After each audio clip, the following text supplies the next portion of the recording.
Thank you. Thank you. Welcome, everybody. This is the Big R Solution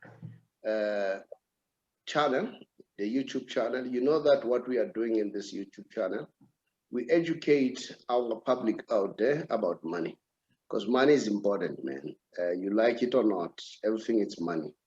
And then you may be surprised, especially those who have gone to our YouTube channel.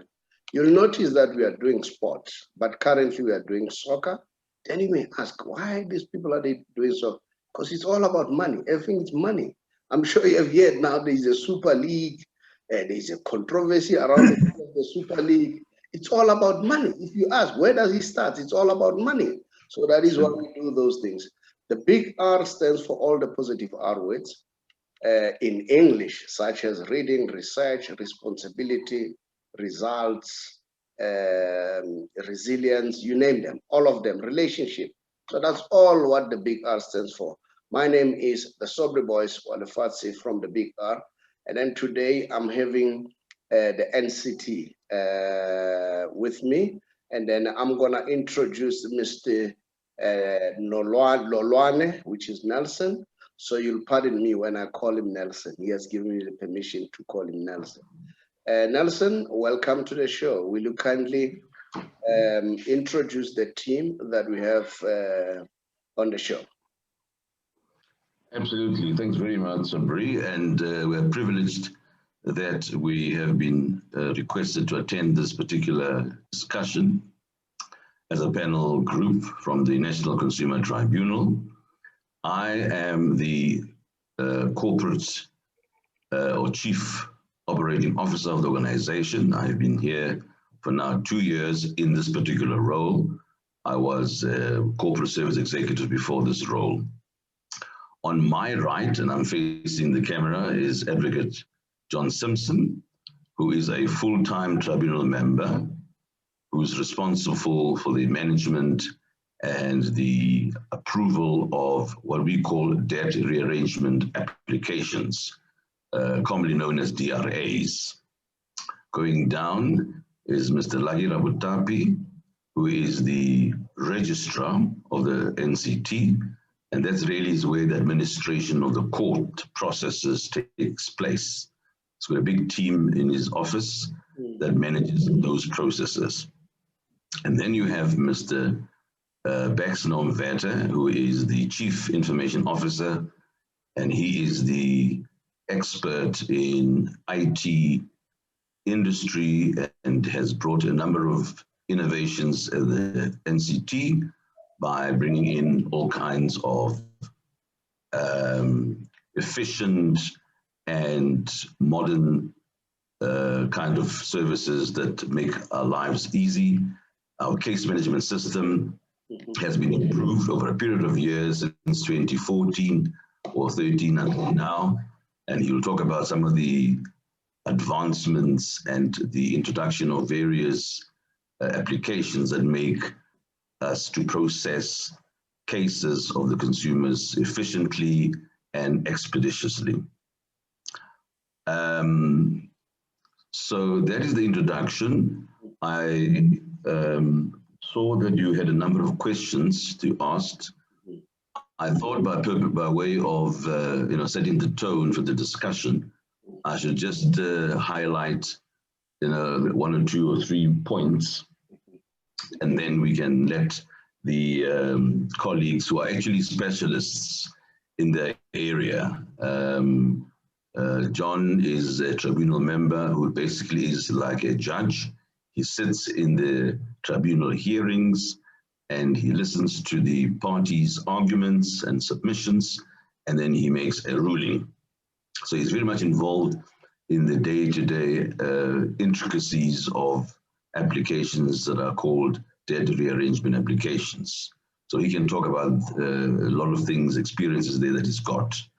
Lucky is also supporting the tribunal members, and he is involved in making sure that our processes and procedures in particular are followed very strictly, and monitoring the number of cases that are filed, and then also involved in allocating and directing those cases to the various tribunal members. We have 14 tribunal members who are part-time, and we have 3 that are full-time, and John is the one who is on a full-time basis.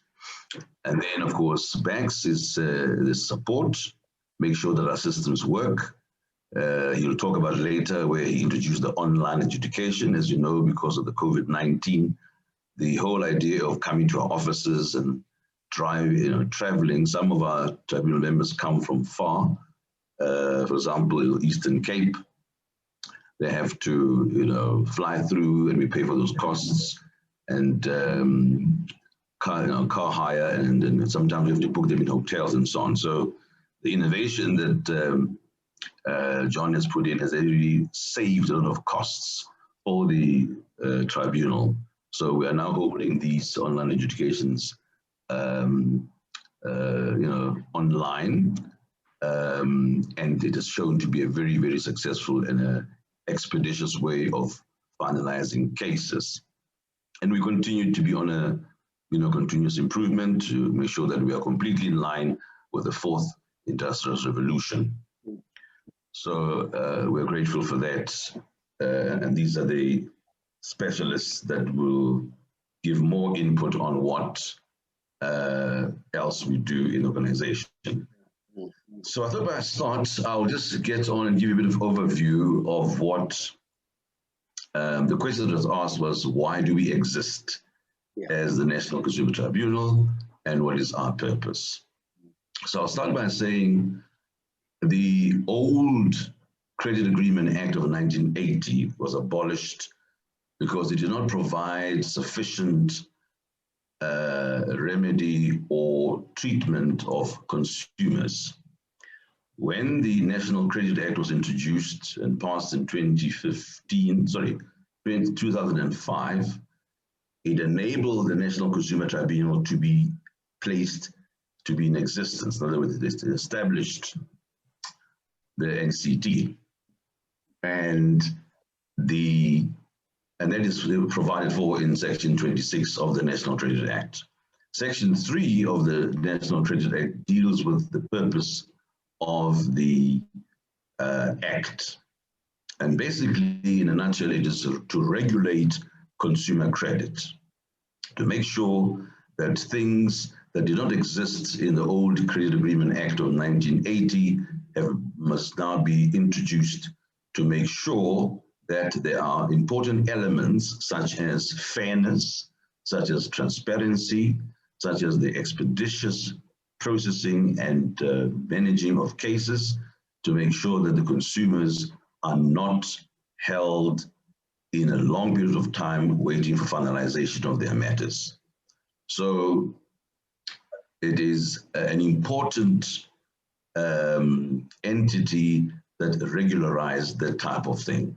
The introduction of a number of things in the National Credit Act that did not exist before are things like the prohibition of reckless lending, which did not exist before.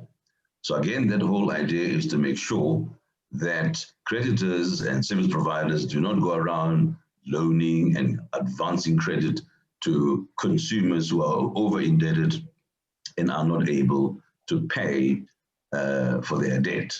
Intrinsically, actually, that credit enables people to take credit and who may not be able to pay for it. So if we have that kind of a scenario, it is incumbent on the government, and we are an organ of state through legislation to participate and intervene to find that fairness, competitiveness, and transparency are the cornerstones of what we do. So to get to the question, so why do we exist? We exist to bring that kind of regulation. So consumers have recourse to us whenever there are issues that they feel they need to be addressed and adjudicated upon.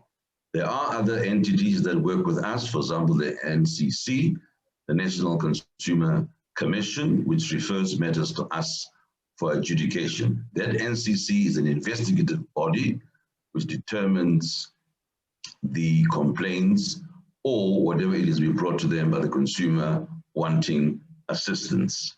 They evaluate it and they decide whether it's something that can be referred or cannot be referred. And then when it does get referred to us, we then handle it as a legal process. The advantage of bringing matters to the tribunal is quite multifaceted. Firstly, we are able to handle matters at a cheaper rate. In other words, instead of a consumer going to the magistrate's court to try and get their debts consolidated and then agreements concluded with credit providers, he'll have to hire an attorney and then appear in court. It's quite expensive, and that's the way it is. Whereas the National Consumer Tribunal is an informal kind of tribunal. Although it's like a court, and I'll speak more about what its judgments mean, the processes there are informal and they're also expeditious. I'll give you some examples.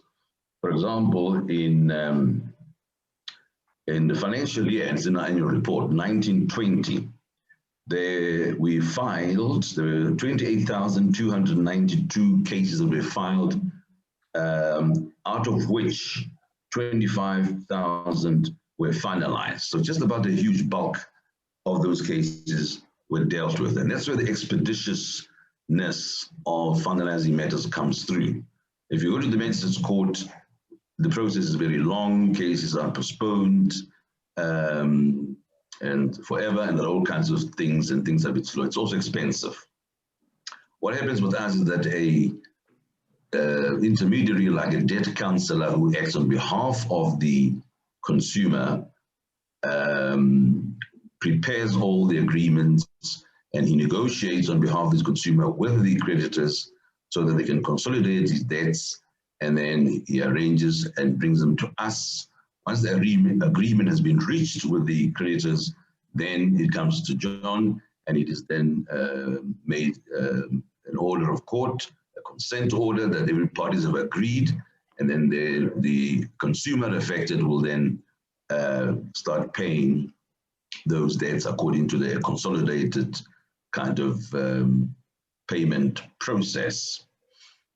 Then, of course, the other benefits that we have are based on the fact that we are also, I mentioned expeditious, but if you look at a part of that segment is that we have a very good turnaround time.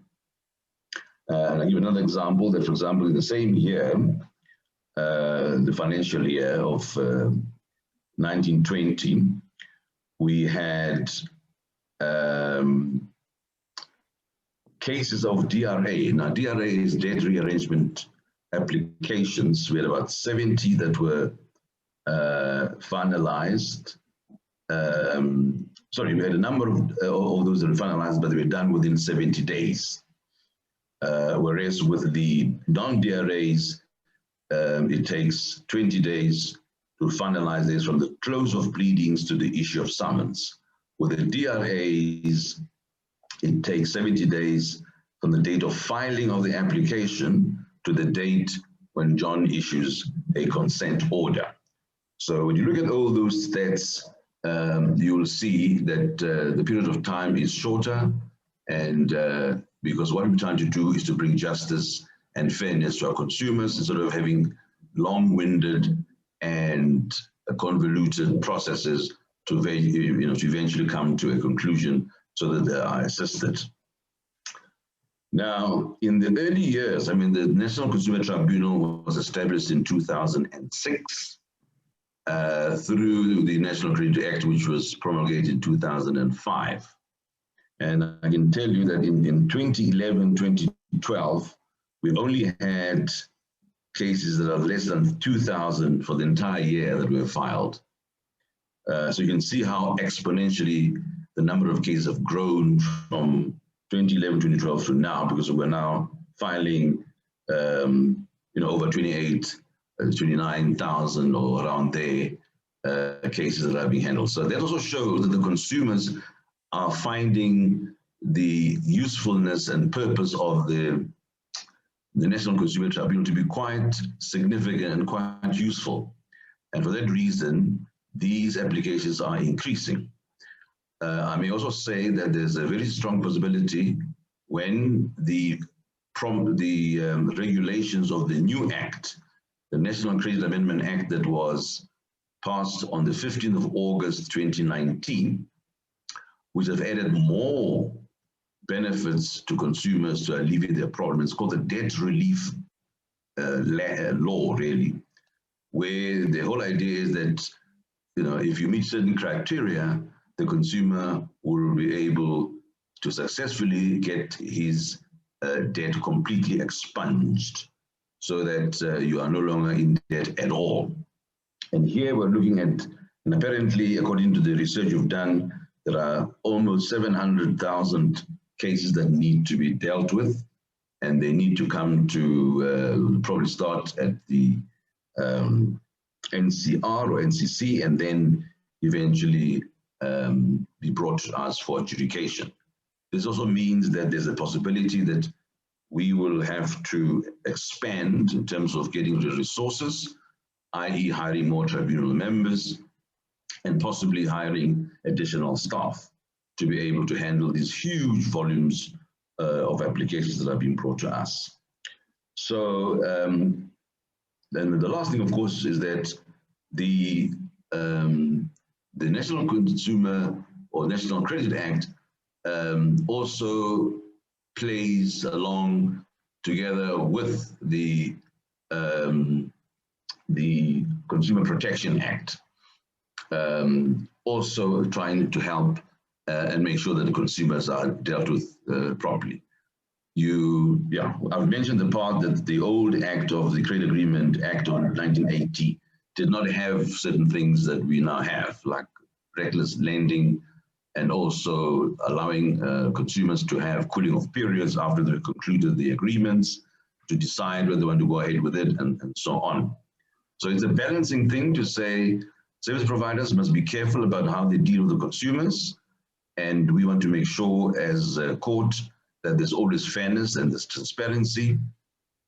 John can tell you more about some of the cases they deal with there, even by banks who charge interest rates that are not prescribed and are not allowed, and they make decisions to make sure that our consumers are given a fair and a transparent kind of treatment.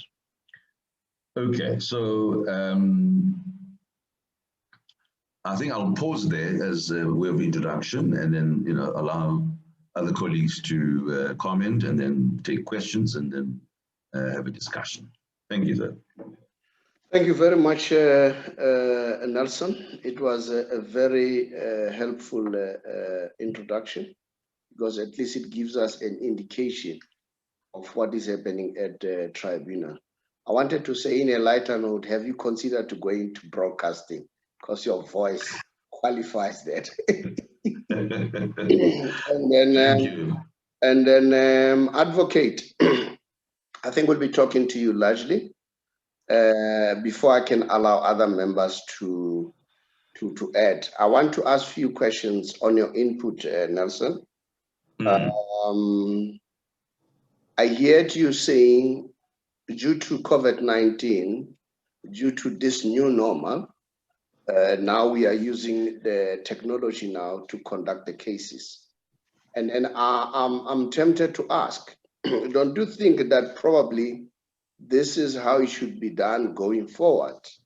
Already having alluded to the fact that the new normal has saved a lot of people in terms of money, in terms of them coming over, sleeping over, and all those kind of things. And then at the same time, it also helped in terms of efficiency. All right, I'm sure Advocate Simpson will be able to handle the case at home rather than coming to your office, which saves a whole lot of time. Remember, time is important when you talk about money. So that's one thing I want to ask you. I want to comment on that one, or anyone else can comment, so that it's not a dialogue if people want to comment on that one. The other thing that you mentioned, it was the issue of it's an informal setting. So somebody out there listening might say, oh, informal.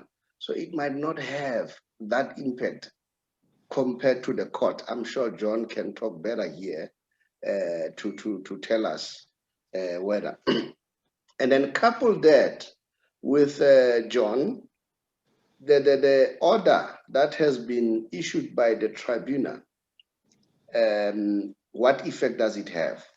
And then when you look at the justice system, we've got the magistrate court, regional court, high court. Where do we locate the NCT in terms of these levels? So those are some of the things that I want you to give me more information as far as that is concerned. And then part of what Nelson was saying in his opening remark and introduction, as he said, was saying the idea is to protect consumers. Now, I'm tempted to ask and say, I'm a creditor, and then I feel that no, this NCT is biased towards the consumers. Do I, as a creditor, have a comfort that I'll also be protected? My interests will be protected. So that's another comment that I want us to talk about. And then later on, I want to talk about more about this debt relief. But so far, those are the issues that I would like to ask. And then the other thing, the last one, the capacity. And then the capacity, I think, will be linked to debt relief. But we'll talk about that one a little bit later. I don't know, John, maybe I may ask you to come in on that. Yeah, no problem. Okay, as far as the formality aspect is concerned, yes, we are less formal than courts, but not informal, no. So obviously we behave like courts would. Our hearings are almost exactly the same as a court. We sit on a bench on high exactly as judges do. The gallery is in front, the parties sit in places allocated as in a court would. You address us in the same way as you would a judge. So all those aspects are still very court-like and very procedural. The informality comes in, we don't wear robes, so we don't wear black robes or red robes or anything like that. And we do allow a certain degree of latitude in terms of parties addressing us. So you don't necessarily need a lawyer to appear in the tribunal, although, yes, it obviously is to do with the laws and procedures. So the lawyer is generally advisable, but it is not absolutely necessary. We can sort of assist, and we do allow a certain degree of latitude when parties appear unrepresented before the tribunal. Then in terms of status, we have the same status as the High Court. So in the hierarchy, you will get the Constitutional Court right at the top. You will then get the Supreme Court of Appeal, then the various high courts, and we are on the same level essentially as the high courts. Our status or our orders are that of a high court. So all our judgments bind all the magistrates' courts. So any judgments we issue, the magistrates' court must comply with those judgments. And then an appeal against one of our judgments is to the high court as such. So a judgment or an appeal against a single member of the tribunal goes to a full panel of 3 members of the tribunal. An appeal against a judgment of 3 members goes to the high court. So that's essentially how the hierarchy status works. And yes, in terms of the system of working, yeah, we do 99% of our hearings via Zoom or via Microsoft Teams. So any audio-visual sort of apparatus and process, we use that to do our hearings. It works very, very well. It starts quickly and ends quickly, and it is very convenient, obviously, for parties to appear before us.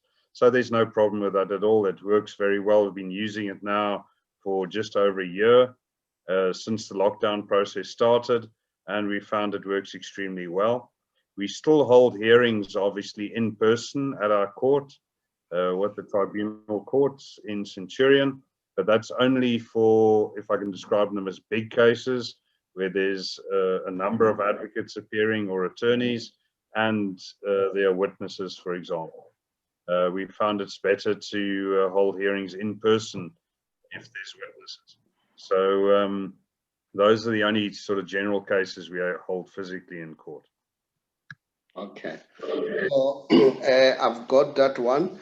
I don't know who wants to answer this one of is NCT biased towards consumers at the expense of creditors? What is the meaning? No. Okay. Most certainly not. The tribunal is independent, as with any court. So essentially, the parties appearing before us, we decide independently and objectively on the facts before us and apply the law before us. So there's most certainly no bias at all, and definitely no leaning towards any party at all. The tribunal approaches that in the same way as a court. The only difference between the tribunal and the courts in that sense is that we have powers to assist parties. So we can institute a process whereby we ask questions, we get involved in the process more. So we can basically ask more questions than a court would. We can instruct the National Credit Regulator to investigate something if we want them to investigate. So we have a broader latitude in terms of deciding a case than a court would. A court basically depends on the parties before it to argue the facts, and they decide purely on the facts. We can go a little bit further than that, and we can say, listen, no, we're not happy that that's all the information that's available. We want the NCR to investigate that aspect for us and get us more information. So we have a slightly different approach and broader powers in terms of getting the information before us. But we use that sparingly, obviously. At the end of the day, the parties that appear before us must argue the merits of their case, and we decide the case on the law. Nelson, if I ask, people out there may ask, oh, this NCT is for creditors and debt counselors and consumers. I'm just an ordinary consumer. I'm not under debt review, but I feel that I've been discriminated by a particular creditor. I know there's ombuds in various sectors. Am I allowed as a consumer to lodge a case with NCT? How does it go about? Yes, I think Lucky can answer that question carefully because they are the ones who actually process the applications, because they come either from the National Consumer Commission or they do come to us. We do have a provision in the law as an exception that allows a consumer to approach the tribunal directly.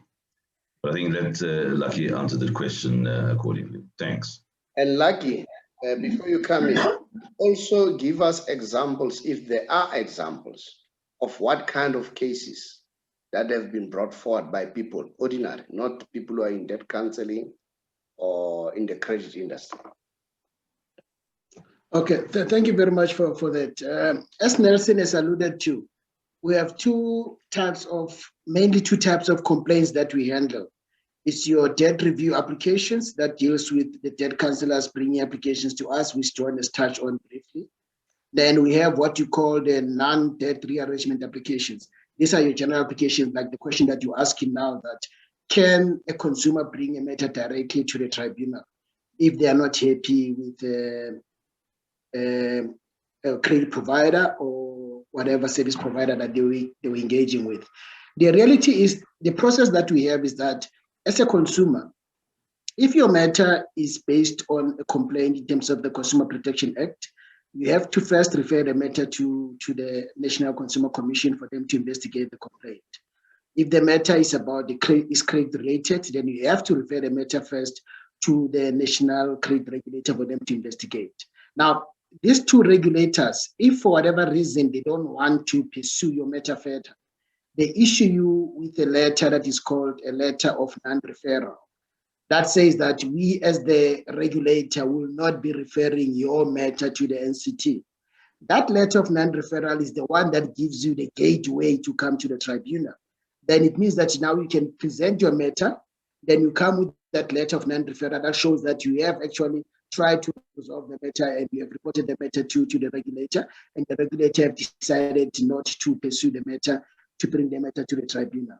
Then once you have that, then we have a team that will screen your application to ensure that it complies with all the requirements, whether your case is based on the National Credit Act or is based on the Consumer Protection Act.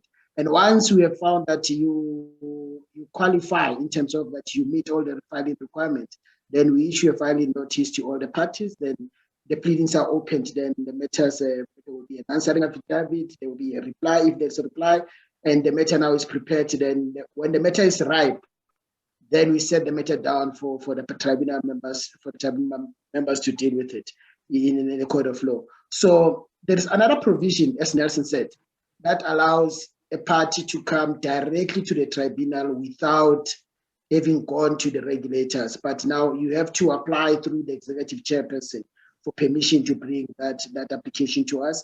And once the executive chairperson has granted you that leeway, then you can bring the matter to us, even if you did not have the letter of non-referral from the regulators. Okay. I'm going to ask you to briefly explain the difference between the National Consumer Commission, NCR, NCT later, all right? Okay. But the one question that I'd also would like to ask, we are living in a world whereby social media has made life very short. There is a complaint going on the social media in terms of malpractice or problem, be the creditor or whatever. Is NCT taking a position of being proactive? Can you initiate investigation without anybody lodging a complaint, just by mere fact of noticing that there is something going on here and people are complaining in large numbers, but unfortunately they don't know the procedure, how to do things? No. Go, Lucky. Okay, I think the challenge with that is the difference between the NCR, the NCC, and the NCT is that NCR and NCT, NCR and NCC, they are regulators. So they have the powers to conduct investigations and do whatever. We, as the NCT, we are a tribunal. We sit in there waiting for matters to come to us, we adjudicate. We don't conduct proactive investigations. That is the responsibilities of the regulators. If it's a complaint based on credit agreements or whatever the case may be, the NCR has to initiate that, and they've got the powers to initiate proactive investigation. If it's a complaint relating to controversial provisions of the Consumer Protection Act, then the NCC will investigate, will proactively investigate, like they did with the case of the Ford recall. Remember when the Ford Cougars were on fire? Yes. It was all over social media. Then the NCT initiated a proactive investigation on that. And once they were done, then they brought the application to the tribunal, and the tribunal dealt with that application. Now, in case... If I could just add to that, okay. Just to explain it in another context, it's the same as the NPA. So you get the National Prosecuting Authority. The police investigate a matter. They take it to the National Prosecuting Authority. The prosecuting authority investigates, compiles the case, and takes that to the court. It's the same process with us. So what you basically have often is the police investigate a scenario, for example, the use of SASSA cards by a credit provider. They take that to the National Credit Regulator. National Credit Regulator investigates, finds yes, prohibited conduct. They compile the investigation. Then they bring it to the tribunal, which is like the court, and they prosecute the matter before us. So that's the same process. In no way the tribunal can just say, I see that NCT is doing nothing, the commission is doing nothing. Hey guys, wake up, can you investigate? There is no way that can be done.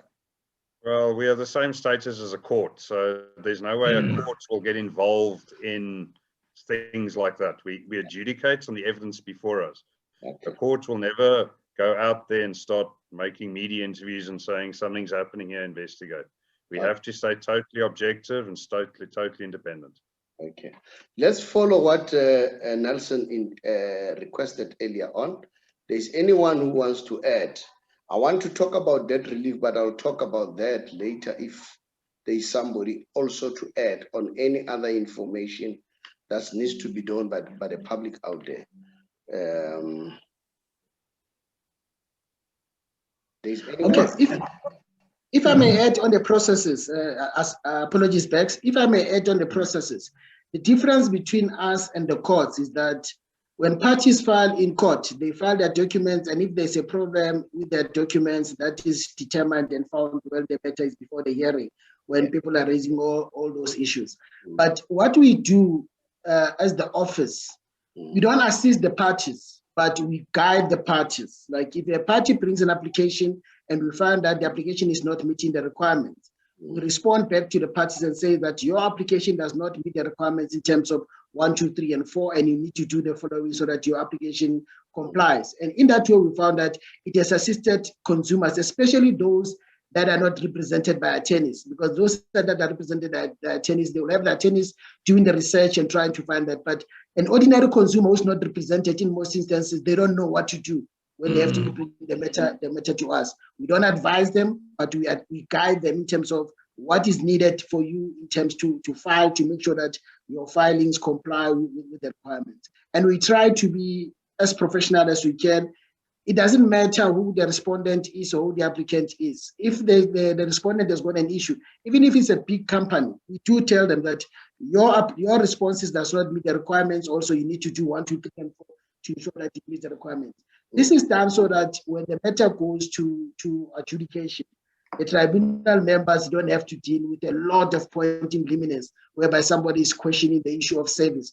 There was no proper service when this happened and things like that. So we ensure that we try to cover all loopholes so that when the process starts on the other side, it flows smoothly. That is why Nelson is able to say that in terms of our performance, we've been doing very well when it comes to the number of days it takes for us to issue judgments from the date when the pleadings are closed to when we set the matter down, when the hearing is held, and when we issue out the judgment. Thanks. In fact, I must commend NCT guys from a debt counselor perspective. I'm a debt counselor. We've seen NCT being very efficient. Yes, there are some problems there and there. Remember, when you do something that is new, of course, you'll encounter problems, especially when we moved from, the physical tribunal to the digital or online. We are still encountering problems. Mr. Bex, I think this one will come to you. I must say, we are really seeing NCT to be efficient. Moreover, NCT is very, very cheap compared to the court. And then, so on that score, as I talk from a debt counselor perspective, I need to commend you as far as that is concerned, okay? Although at some point, probably understandable in terms of capacity, sometimes we feel that the case, they take too long to be resolved. But it's understandable, as I say, and then, but the efficiency, we are quite pleased. We are trying to cripple with that. And I'm sure going forward, I think it's a Bex, you'll afford us the opportunity on this platform to educate debt counselors how to do it online.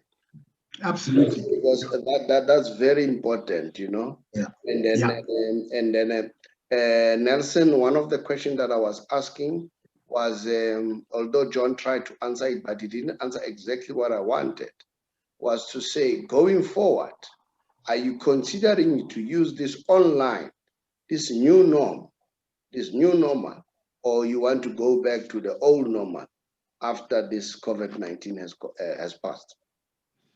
No, actually, we are. I'll take this back, and then and I'll also introduce what I think Bex will elaborate on.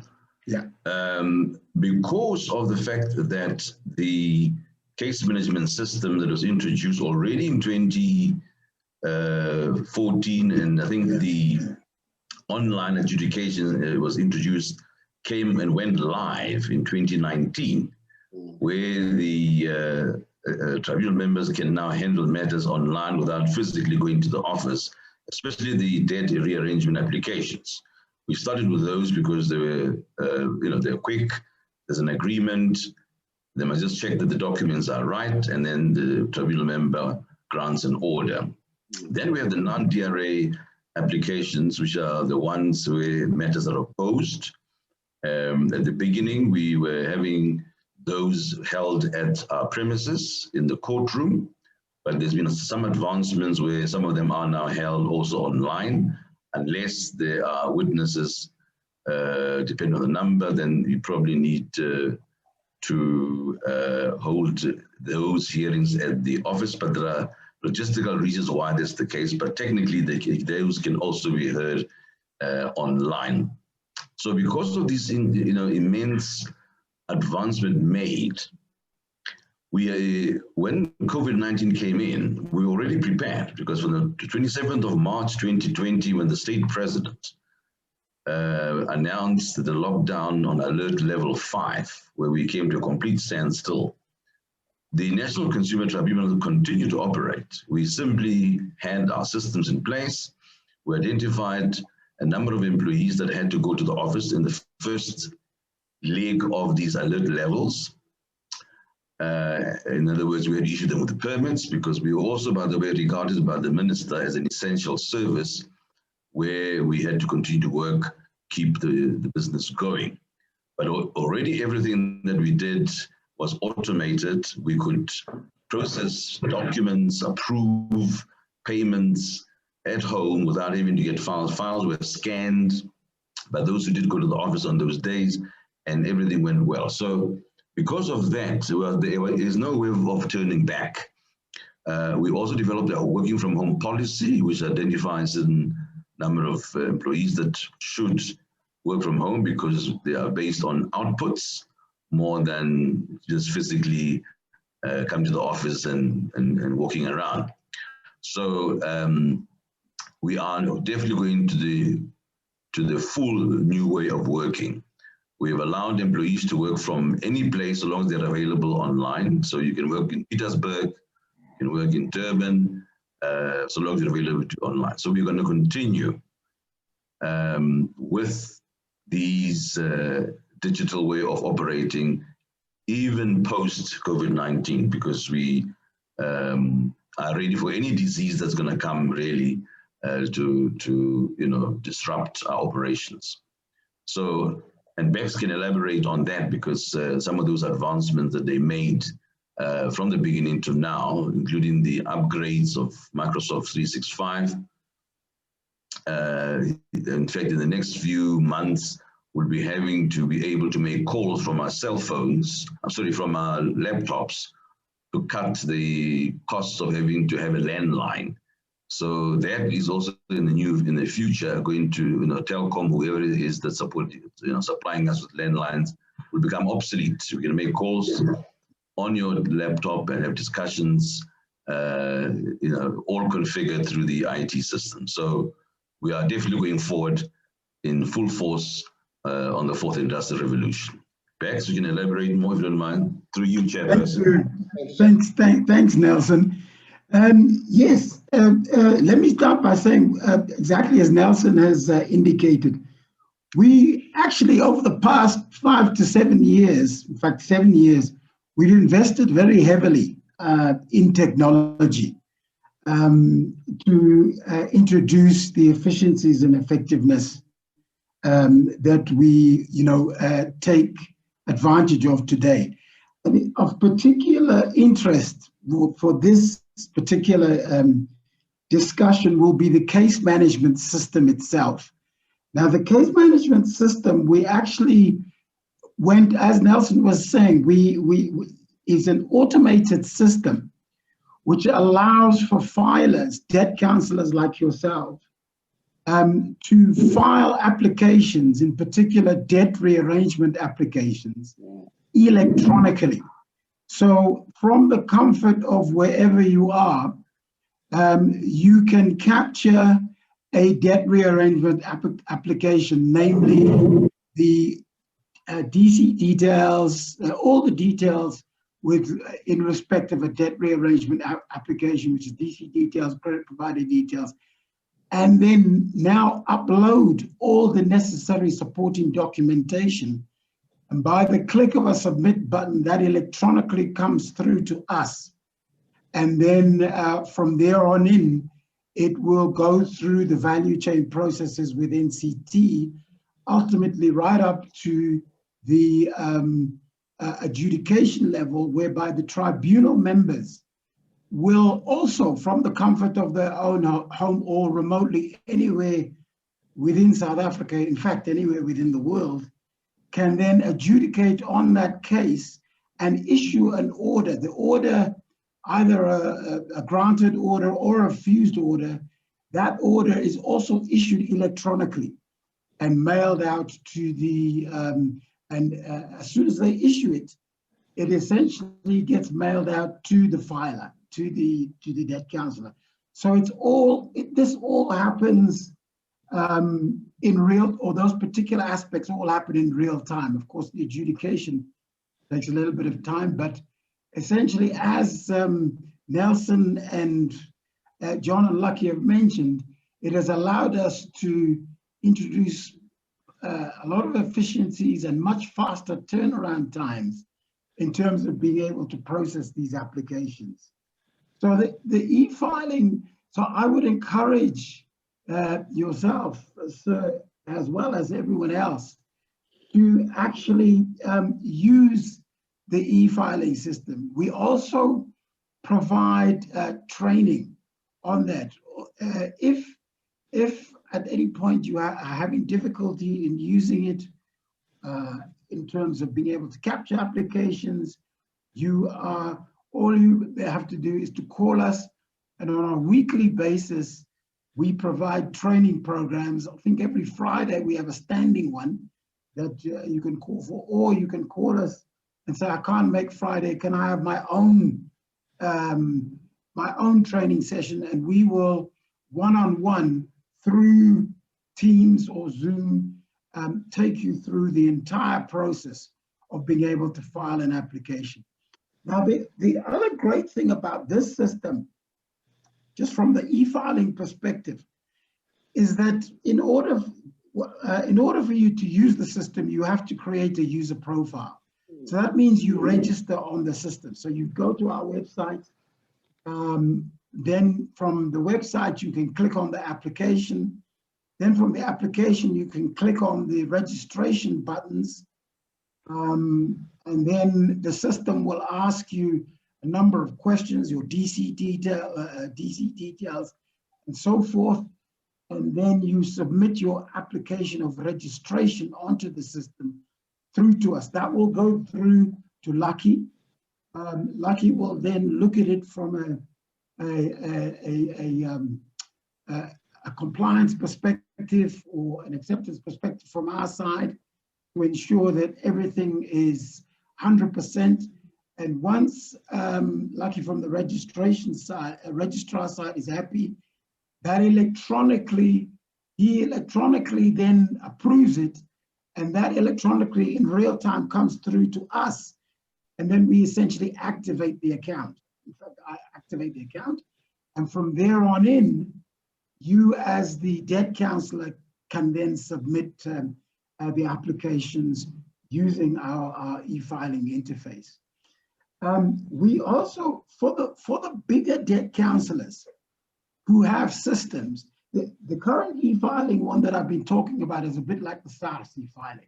So you go on the system and you capture your information, and you sit there and you capture your information on the forms that it will display for DC details, credit provider details, and you upload your documents. For the bigger debt counselors or the bigger filers who have automated systems, we have a facility which we call the web service, which allows them to connect electronically with us and submit applications electronically. So in other words, they don't have to have necessarily a person capturing the information into forms. they will have a program, what we call an application program interface on their side, which will do an electronic handshake with the program on our side and essentially retrieve all the applications from which might be electronically stored on their side, and it will be electronically transmitted to us. So the bulk filers use that system quite extensively. And of course, it saves a lot of time, a lot of effort, and a lot of money in that regard. So, so that is our case management. And then the other key component is what I mentioned quickly is the payment system. For a debt rearrangement application, there is a filing fee that needs to be paid. The system also allows you to pay that filing fee electronically.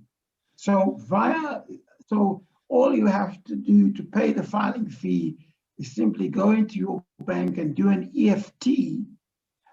We will supply you with a unique reference number, what we call a unique e-purse number, which is your unique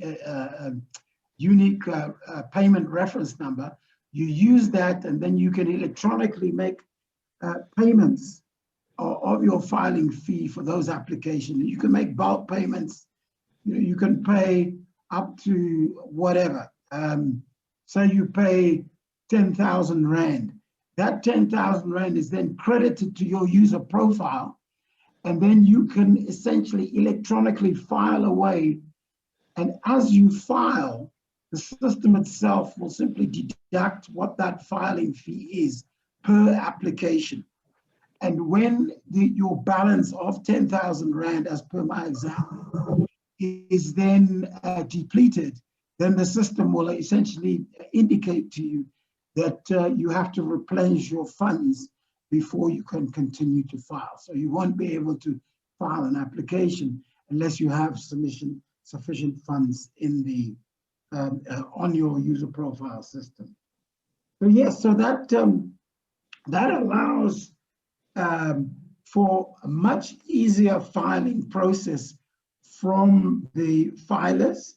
It allows for a much easier adjudication process from the tribunal members, and it also allows for a much easier streamlined process within the registrar's office to process these applications. I think already my colleagues Nelson, John and Lucky have already mentioned on the non-DRA side, we have implemented, we are all virtual now. So essentially, you via Teams, you in the comfort of wherever you are can participate in the hearings. Also, in those electronic hearings, recordings are made of those electronic hearings, and we save all the information electronically in our repository on our systems for easy retrieval and reference if needed going forward. And then finally, yes, as there are other systems, but I just wanted to mention the one that Nelson, our COO, mentioned. We use Office 365, and the Teams voice implementation, which we are putting in and will be up and running by the end of June, will in fact replace our switchboard. Well, not our switchboard, but in fact, it will replace our switchboard and our PABX. And the huge advantage of that is that you will no longer necessarily have to rely on the receptionist not answering a call, because through the system, each and every one of us, each and every person that you want to contact, providing you've got their contact details, the system will be linked to their laptop, as Nelson said, and their cell phone, their personal cell phone. So basically, when you make a call to the office number, which you will have of that individual, that call will be rerouted via the system to either their individual laptop or their cell phone, and they'll be able to answer that call and service that that query or the issue that you may have. They will also be able to call you back, and that also goes through the system. But to you as the receiver, it will simply look as if it's an NCT, it's the NCT individual calling you, because it will be coming from the NCT official number. So that will have quite a dramatic increase in terms of efficiencies, in terms of making sure that we are accessible and available all the time. So no longer will you have a situation where you're saying, well, I was hanging on the line for an hour and nobody answered from the organization, or the receptionist didn't answer, or what have you. So that we're very excited about that development as well. And then just very briefly, in the future, we are moving our case management system to mobile. So from an accessibility point of view, if you're only using mobile phones, then you will be able to actually compile a consumer application as an intermediary, just using your cell phone, and send it through to the tribunal. But that's coming down the pipeline this year. But maybe I should just stop there for the time being. It's quite exciting, which shows that you guys are trying by all means to be cost effective and also considering time. I don't know whether people are aware of the fact that time is important when it comes to money aspect. Time is more important than rands and cents. So if you save time, we save us a lot. I want us to talk about debt relief. I don't know whether this one will be answered by Nelson or Advocate John. I don't know, maybe I can take the privilege that John is an advocate, and then probably can give us more information about the debt relief. I'm sure you are aware that the debt relief has caused a stir among the debt counselors. You know, debt counselors were worried now. They are taking us out of business and so on. How are they going to work, the capacity and so on. I want us to go there. But before we go there, I'll go back to Bex in relation to payment. Now, I think having said the tribunal, you want it to be accessible as the Constitution demands, and then to be cost effective, because cost effectiveness contributes to accessibility. I saw myself at some point whereby we pay and then a mistake happened, they refuse, and then we have been requested to pay again. Can you explain what brings that, you know, whereby we find we pay more than once, you know, for one case because of the mistake that is happening? So if you can answer me on that one, I will be very much excited. And I'm happy that you have spoken about answering of calls, because that was one thing that was worrying us. I know when I go to NCR, I used to complain about that. Guys, you don't answer the calls, all right? But I must say, to credit to NCR, nowadays they pick up the phones quickly. NCT, I still have that problem. The phone rings forever at NCT. But maybe these new changes will help us not to hang on for too long. As I indicated, time is important. If you can answer me on the issue of payment, as I've already indicated, and then we can jump into debt relief. Anyone can take the debt relief. Explain to us what is debt relief. Nelson, maybe you can come in. Explain to us what is the debt relief. So there are people out there. This is going to be the last topic for today. What is debt relief? What is maybe I can help that. You're talking about the amendment to the National Credit Act, I assume. Yeah, but before we go there, I want Bex to explain us the payment issue. Okay, so on with the case management system, the way you pay, as I was mentioning earlier, is via the e-purse. So what happens is that you will go to your bank account via the website or whatever. You will, when you registered on the system, you will have been provided with a unique, what we call a unique EPIRS reference number. Sorry, Bex, let me intervene. What I'm Can I answer that? Yeah, what Can I'm I answer? Oh yeah, I'll answer that. I'm asking why do people have to pay more than once? Okay. Okay, I think let me answer that. I think that's the problem. All right, what happens is we pay tribunal members, part-time members, to adjudicate on debt relief applications. All right, so we pay them a daily rate and we give them cases to adjudicate on. If the debt counsellor has made an error on the application, we cannot grant the order. So then the tribunal member refuses the application. Once the application is refused, we give the debt counsel an opportunity to refile it again. But if they refile, they must pay again, because we must again pay a tribunal member to again adjudicate on that same application. So I don't know if that answers your question. All right. I don't know, Lucky, what to add? I think John has covered everything. The only time whereby a DC will not have to repay the money is if we found that it was not their fault, but there was something like on the system. There was a system glitch, because there were instances whereby DC will say that I did provide this information, but unfortunately it was not picked up on that side. And when that happens, we are fair in the tribunal. And like John has always said that once it happens, it's fine. We'll grant the person an opportunity to refile. We'll waiver the fees. It's not saying that it's free, the application is free. Just say that as a tribunal will waiver the fees, because it was not the mistake that was done by the debt counsellor, but it was system related. But I need to say that has reduced significantly now. We have fewer and fewer system related issues. But other than that, you have to pay because we're paying someone else to adjudicate on that. Thank you. While you're still there, a quick one, something that just came to my mind.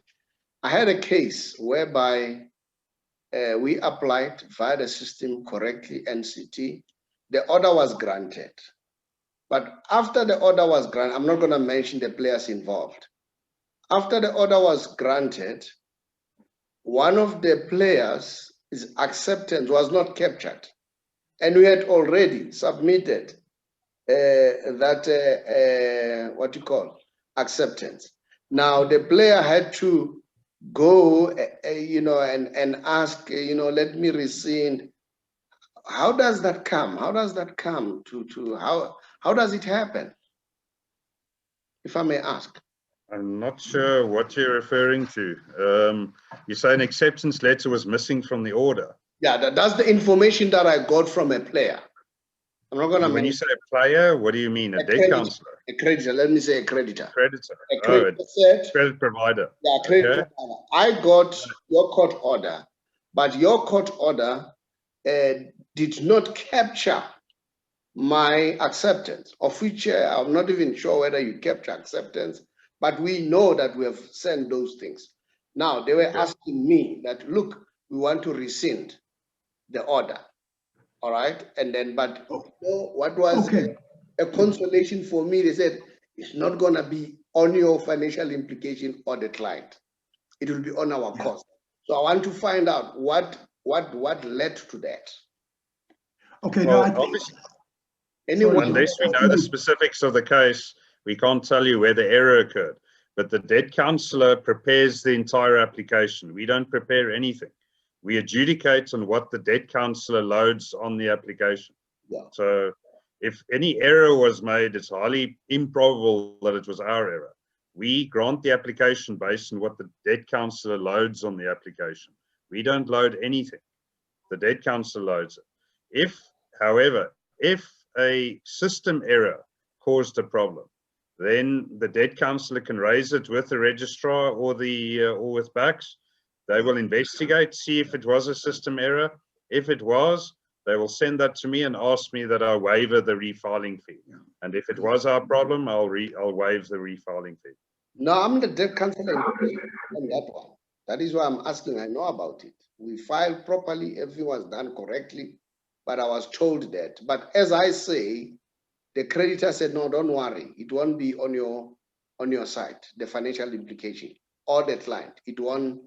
I think that the matter is still on. I'm still waiting for the outcome of that matter.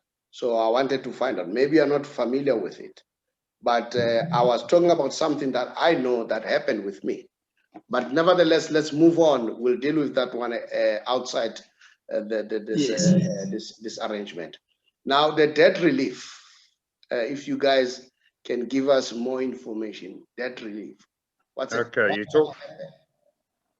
are you talking about the debt intervention process that's going to be run by the NCR in terms of the Amendment Act? Yes. Okay. All right. What that basically is Parliament obviously wants to try and assist consumers who don't generally qualify for debt review, because the information Parliament received was that there are some clients that the debt counsellors don't believe are financially viable to assist. So those clients or those consumers were ones earning less than 7,500 Rand a month and had less than 50,000 Rand a month in debt, in total debt. So what the Amendment Act came up with was the idea that the NCR will appoint debt intervention officers who will then assist that specific group of clients and then do their debt review applications or debt intervention applications. They will then send it to us and we will grant the orders on those specific type of cases. So that's how that process works. It's a very small, it's an isolated segment or group of consumers that they were trying to assist. If I hear you quite well, you said less than 50K a month. Or no, less than 50,000 Rand a month, total debt. Total debt. Total debt. Okay, that's what I wanted. And less than 7,500 Rand a month income. Okay, what are the possible outcomes to such client? I hear Nelson speaking about expungement. If you can elaborate, when does it come to expungement? And then next time, guys, I want us to talk about reckless lending, but not today. Next time we'll talk about that because I heard Nelson mentioning that one. I want the outcome of that debt relief because you know why I'm asking this? Because we saw so many clients, getting excited that now, I don't have to pay, all right? Because I'm less than 50,000 Rand, I'm earning 7,500 Rand. I'm a little bit worried, will that not encourage people to be reckless on their part to say, I don't have to pay, it will be expunged. Remember, perception is perception and it will prevail out there. So the purpose of this is to clear all those misconceptions. Well, look, yeah, let me just comment. Sure. John, you can take in further in detail, but what we do know that we're waiting for the promulgation of the regulations of the National Credit Amendment Act, because that's going to be how we're going to implement and run the this whole implementation of the National Credit Act. What has happened is that the NCT, in collaboration with the Department of Trade, Industry and Competition, held a number of meetings and formed little committees as to how this is going to happen. So you have the legal committee that is going to look at the legal implications of what the regulations are going to be. And there's a team that consists of John and Lucky, and then some members of the GTI, because they are responsible in assisting to get these the regulations promulgated. And then you have the CI or ICT segment of it to look at how these regulations are going to be packaged and implemented from an IT perspective and to be monitored and so on. And then you've got the third segment is the finance as to what is going to cost the organization and how the budget that we have. We already have submitted a budget to the DTI on what we propose or think we will need to bring these cases to or to hear these cases at the National Consumer Tribunal. We're given a figure of about 700,000 consumers who may be affected or who will be in this particular category. And therefore, we will have to, that particular proposal is now being considered by the DTI, and we have had a number of meetings, but we could not really go forward because we're waiting for the regulations to be published. Thanks, John. Sorry to interrupt you there. No problem. You can add some more. Okay, yes. No, look, on a very basic level, what it basically is going to entail is the same process as a debt counselling process. So the NCR debt intervention officer makes a proposal to all the creditors. If all the creditors accept, then it's sent to the tribunal to make a decision on it. The debt intervention officer, or to make it an order of the tribunal, the debt intervention officer can also ask us to, under certain circumstances, to make an order similar to a magistrate's court, that certain payments are suspended for a period of time and other payments to be made over a longer period of time and that sort of thing.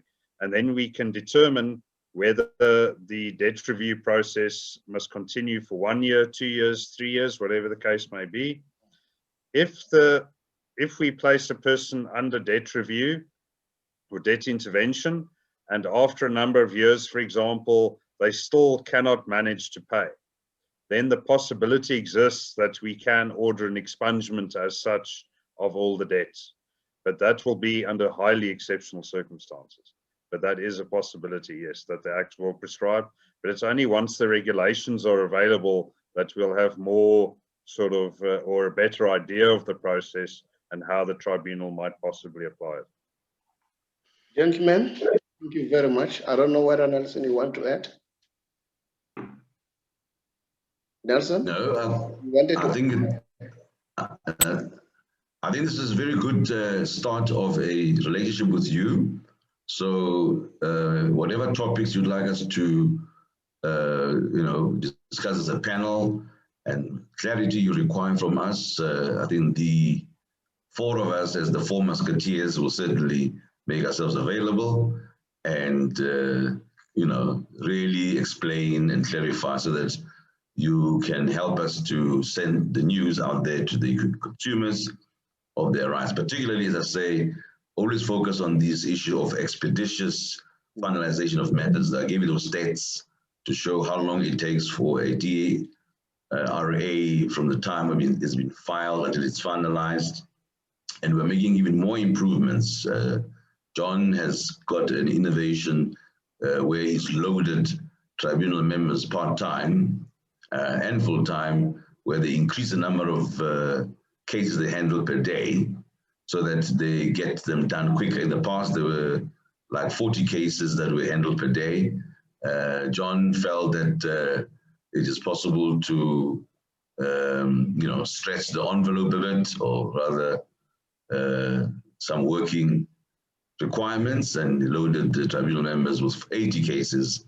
And as this thing gets better, it's not inconceivable that John will want them to do 1,000 cases per day until they drop dead at the end of the day.